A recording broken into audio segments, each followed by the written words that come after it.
E a palavra que está no meu coração está em 1 Reis. Livro de 1 Reis, capítulo 2, nós vamos ler do verso 1 até o 4, que diz assim: Conselhos de Davi a Salomão. Aproximando-se os dias da morte de Davi, deu ele ordem a Salomão, seu filho, dizendo: Eu vou pelo caminho de toda a terra. Esforça-te e sê homem. Olha de novo. Eu vou pelo caminho de toda a terra. Esforça-te, sê homem, e guarda a ordenança do Senhor teu Deus, para andares nos seus caminhos, para guardarem os seus estatutos, seus mandamentos, seus juízos, seus testemunhos, como está escrito na lei de Moisés, para que prosperes em tudo quanto fizeres e para onde quer que fores. Para que o Senhor confirme a palavra que falou a mim, dizendo: Se teus filhos guardarem o seu caminho, para andares perante a minha face, fielmente com todo o seu coração e com toda a sua alma, nunca disse, te faltará sucessor ao trono de Israel. Eu li aqui 1 Reis, capítulo 2, eu li do verso 1 até o verso de número 4, que trata a respeito de um texto onde Davi está dando conselhos para o seu filho Salomão, antes mesmo de experimentar a morte. Davi sabe que está próximo de morrer, e como ele está próximo à morte, ele vai chamar o seu filho Salomão, que será o seu herdeiro e vai assumir o trono, e vai dar conselhos ao seu filho, para que o seu filho usufrua dessas palavras e lidere o povo de Israel com sabedoria. Tendo em vista que Salomão aqui, ele vai ter uma grande responsabilidade, né? Primeiro porque Salomão não está substituindo qualquer rei. Salomão não está substituindo qualquer pessoa. Salomão está substituindo o rei Davi. E quem era rei Davi? Davi foi o melhor rei que Israel já teve. Através de Davi, a nação cresceu, as terras se expandiram. Através de Davi, o exército ficou mais forte. O poder militar de Israel era conhecido nessa época. Davi era um guerreiro, não era só um rei, não era só um gestor, um administrador. Não, ele era um soldado, apreciado por sua liderança. De modo que quando ele ficou velho, os seus valentes diziam para ele: Davi, não vai para a guerra, porque nós não queremos que a lâmpada de Israel se apague. Nós lutamos por você. Ele era um homem amado pelos seus líderes. Isso aqui é interessante, porque Salomão tinha uma grande responsabilidade, que era assumir o trono do seu pai Davi, que foi o melhor rei de Israel, como eu disse. E tanto foi, se você observar a bandeira da nação de Israel, no centro dela tem a estrela de Davi, representando todo o respeito e devoção que Davi representou, que Davi foi para o povo de Israel. Então Salomão não está substituindo qualquer pessoa. Ele está substituindo aqui um cara que foi importantíssimo para a nação de Israel. E agora, antes de morrer, Davi vai dar um conselho ao seu filho, na verdade alguns conselhos. É até um pouco curioso, mas são conselhos que são relevantes para a nossa vida. Aproximando os dias da morte de Davi, deu ele a ordem a Salomão, seu filho, dizendo: Eu vou pelo caminho de toda a terra. Primeiro conselho: esforça-te. Olha o conselho que ele vai dar: esforça-te. Se você quer gozar dos projetos de Deus sobre a sua vida, você tem que se esforçar. Por quê? Porque Deus não vai abençoar preguiçoso. Deus não vai abençoar quem está parado. Deus não vai abençoar.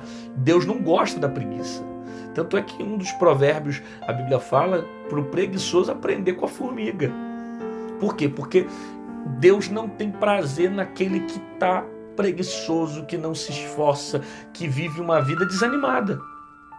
Deus vai abençoar quem trabalha, quem se esforça, quem estuda, quem sai para conquistar o pão. Sabe? Viver do suor do seu rosto é bíblico. Isso é ordem de Deus para o homem desde Gênesis. Quando Adão pecou, Deus falou para o homem: você vai comer do suor do teu rosto. Você vai trabalhar, você vai plantar. Entende? Então, o esforço é algo necessário para o ser humano. É uma das coisas que Deus falou com Josué no capítulo 1. Esforça-te e tem de bom ânimo. Por quê? Porque eu serei contigo. Onde colocar os teus pés, a terra eu vou te dar por herança. O que você não pode fazer, Deus vai fazer. Mas o que é para você fazer, você tem que fazer. E você não pode deixar o cansaço te dominar.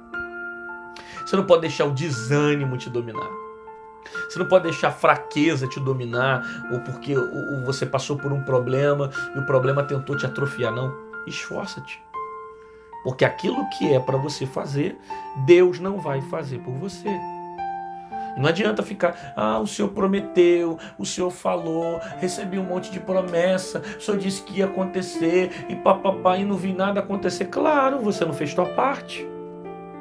Como é que você quer gozar dos projetos e dos frutos que Deus tem para você, se você não fez tua parte? Esforça-te.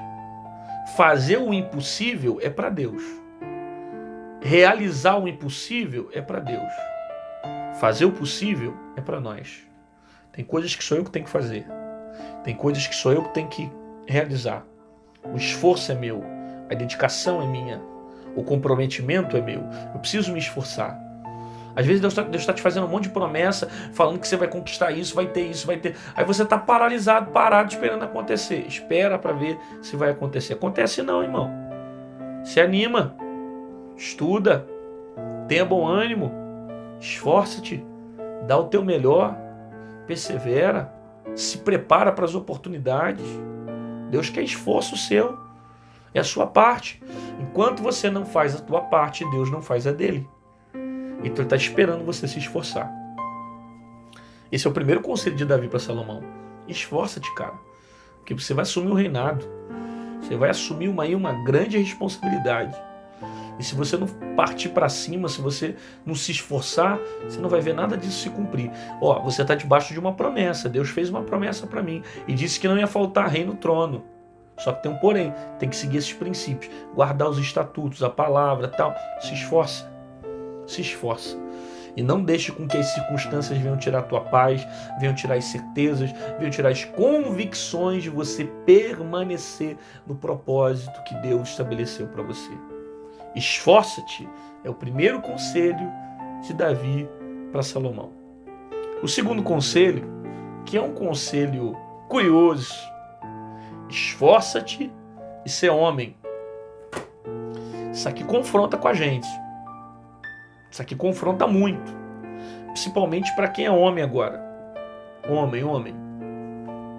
Gênero masculino. Homem. Agora eu não falo de homens na totalidade de homens e mulheres. Eu falo agora no masculino. Ser homem. Porque literalmente o sentido desse texto representa isso. Literalmente é o que Davi está dizendo para Salomão. Primeiro, esforça-te. Segundo, seja homem. Porque vão existir situações que você vai precisar se posicionar como homem. Ok?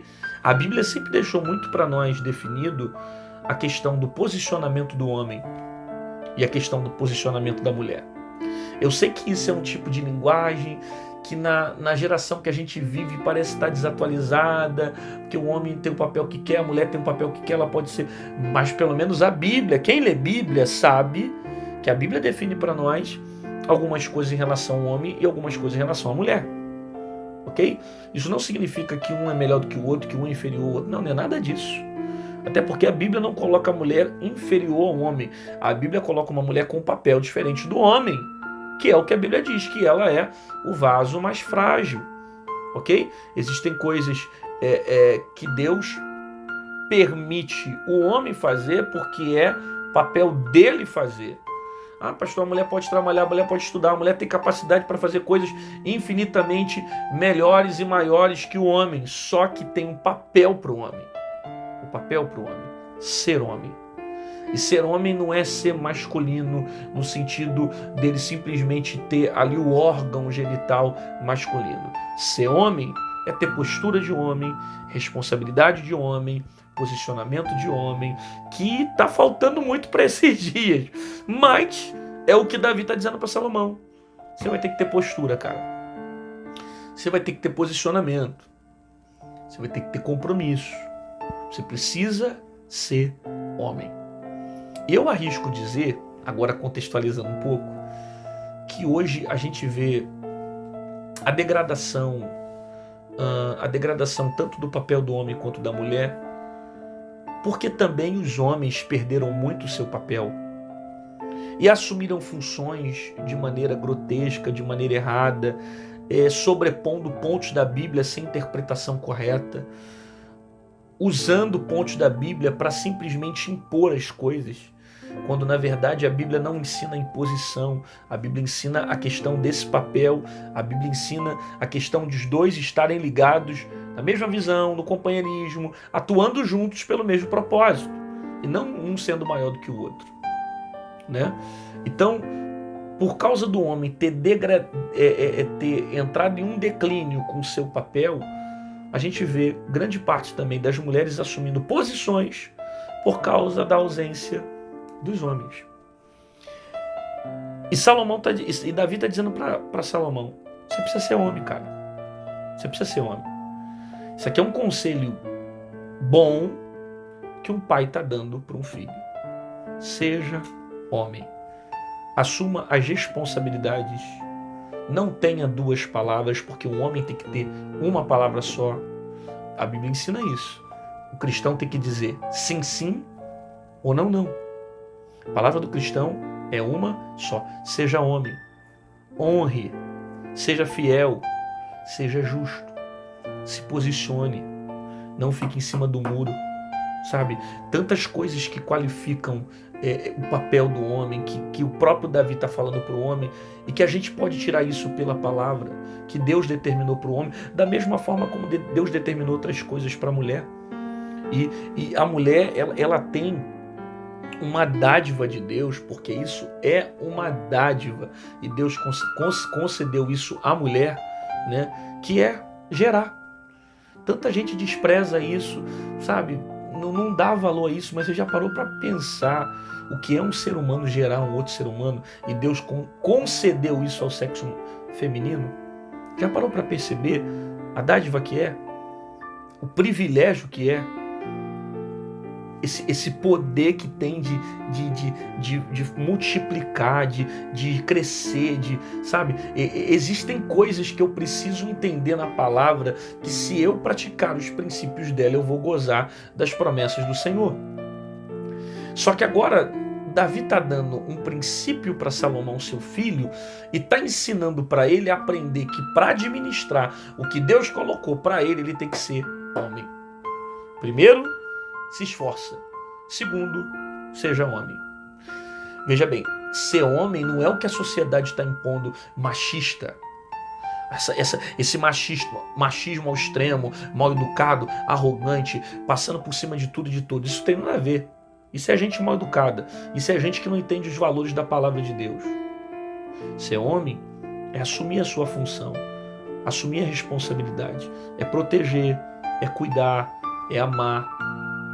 Ser homem é assumir o papel que o próprio Deus colocou sobre ele, a responsabilidade. Aí você vai ver Davi dizendo para Salomão: assume a responsabilidade, esforça-te e ser homem. Está na Bíblia. E guarda a ordenança do Senhor teu Deus, para andares nos seus caminhos e para guardares os seus estatutos, e os seus mandamentos, e os seus juízos, e os seus testemunhos, como está escrito na lei de Moisés, para que prospere em tudo o que fizeres, para onde quer que fores. Aí Davi está selando aqui o conselho dele. Primeiro, esforça-te. Segundo, seja homem. Terceiro, ele vai dizer: olha, o negócio é o seguinte, para que você prospere em tudo e por onde você passar, guarda os mandamentos, guarda a palavra do Senhor, guarda esses estatutos. Por quê? Porque se você for para lá, você vai prosperar. Se você for para cá, você vai prosperar. Davi, cara, era um cara tão temente ao Senhor. Você já deve ter ouvido uma das mensagens que eu preguei no Manhã de Paz esse mês. Se não ouviu, vocês vão ouvir ainda. É só você ficar atento. Ah, pastor, não vi. Então segue todas as mensagens do Manhã de Paz desse mês que você vai ver. Davi consultando ao Senhor. Consultando ao Senhor para saber se tinha que ir para a guerra com os filisteus. Olha que interessante, ele estava consultando a Deus. Davi tinha um exército que era mais forte que os filisteus, ele poderia lutar contra os filisteus, mas ele consultava a Deus. para saber se era da vontade de Deus lutar contra os filisteus. Isso é tão tremendo, isso é tão poderoso, porque mostra o temor, o respeito que Davi tinha pela palavra, sabe? Mesmo Davi tendo o poder de vencer os inimigos, ele não queria tomar uma decisão que não fosse de Deus. Ele estava preocupado em estar submetido à vontade de Deus. Se você guardar a palavra e caminhar segundo os princípios, você vai prosperar em tudo que você colocar os seus pés. Em qualquer lugar que você for. Toda a terra que você for. Você vai viver a prosperidade de tudo que você plantar. Tudo quanto fizeres, e para onde quer que fores, vai prosperar. Isso aqui é um princípio para a nossa vida. Agora, tanto para homem quanto para mulher, para nós. Se você guardar a palavra, seguir a palavra, guardar os estatutos, caminhar segundo a palavra, aonde você colocar os seus pés, você vai prosperar. Isso aqui é bíblico. Vai ter prosperidade sobre os seus pés. E o texto deixa claro que não é o local, são os seus pés. Porque você não é abençoado porque chegou na igreja. Você é abençoado porque você está debaixo de uma palavra. Você está submetido a uma palavra. Tem gente que acha que a prosperidade está ligada ao templo. A prosperidade, a bênção de Deus, não está ligada ao local, está ligada à palavra. Não, porque aqui, essa terra aqui, é a terra que todo mundo prospera. Porque a terra é uma terra santa, porque essa terra aí é diferente. Então não é o rótulo que te faz prosperar. O que te faz prosperar é viver essa palavra. Se guardares essa palavra, os meus estatutos, por onde você passar, você vai prosperar. Foi o que Deus disse também para Josué. É interessante que a mesma coisa que Davi está falando para Salomão, Deus disse para Josué. No capítulo 1 de Josué, capítulo 1, capítulo 2, Deus falou: esforça-te, tem de bom ânimo, e se guardares os meus estatutos e a minha lei, você vai prosperar, você vai conquistar as terras, você vai ter. É um princípio, uma palavra sobre a nossa vida. Se você guarda a palavra, se você executa a palavra, você vai prosperar em tudo. Em tudo. Então você não tem que ficar preocupado com o ambiente que você pisa, com o local que você está. Você tem que ficar preocupado em cumprir a palavra, em viver a palavra.